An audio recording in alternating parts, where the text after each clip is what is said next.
Hey guys, just a quick little sewing candy. So I have always had a love-hate relationship with boxy bottom bags because I could never actually get them to stand up due to mainly the seam being in the middle of the bottom. So we're going to do a little tutorial on how to make a bag so it actually sits where you tell it to. So stay tuned.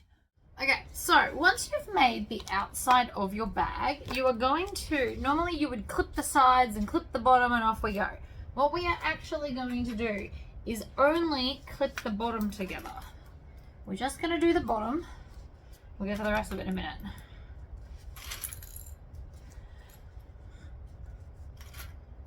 Alright, now we're going to sew the bottom like normal. Instead of sewing the sides first, we just sew the bottom first. We're going to stitch, back stitch. My handles are stuck, so that was nearly disastrous. I'm just going to go back into the last hole I had.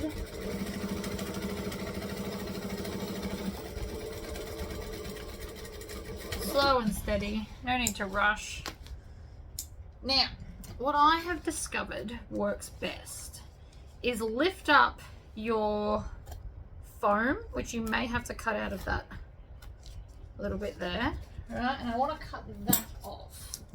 So this, you want this seam a little bit thinner if you can. So if you can manage it, cut the foam out of this seam on both sides, but just the foam, not the fabric. Make sure you leave your fabric or your vinyl or whatever you've got there.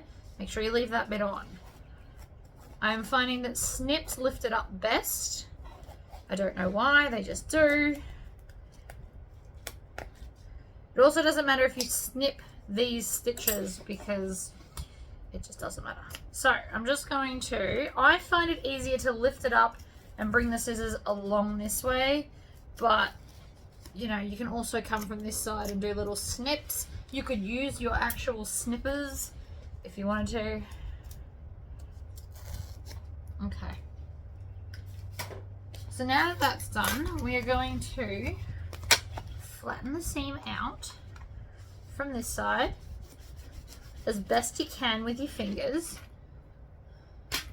You can use double-sided tape if you think it's going to help. I don't really think it is.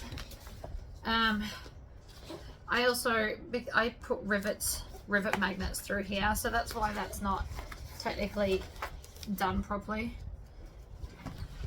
I made one of these and then I have altered it to work better for me. But basically what we're going to do is we're going to spread that seam out. We're going to go up to a size 4 stitch length. We're going to put all of that like this, and then we're going to stitch 1/8 of an inch from that center seam. So like we would normally top stitch, except it's the whole bottom of the bag. What this does is it helps it sit flatter so we don't have that bubble base problem, which was the main reason why I never liked these kind of totes to begin with. But now that we've stitched the base down, it seems like such a simple thing that my brain hasn't thought of forever. But now that I've thought of it, I don't know how I ever lived without it. We're going to back stitch.